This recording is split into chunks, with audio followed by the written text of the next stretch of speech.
أسعد الله صباحكم بالخير واليمن والبركات. صباح الخير سيدتي الجميلة، صباح الخير صديقي العزيز، وكلمتين ونص وعلى السريع. دلوقتي كلنا حاسين بالغلاء وغلاء فاحش، وطبعا كل الناس عمالة تقول جاي من الغلاء.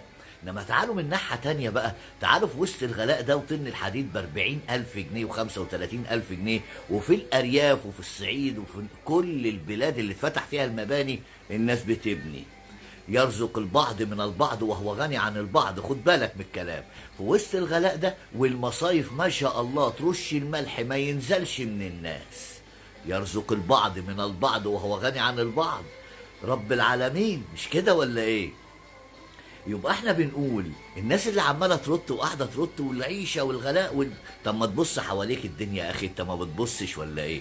ربنا ما بيسيبش حد ينام من غير عشاء. هو بيقول ايه؟ رب العالمين رب العرش العظيم رزقكم في السماء وما توعدون. صح ولا لا؟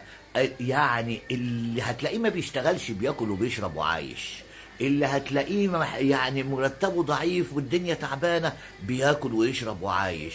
يعني على قد لحافك يا اخي مد رجليك.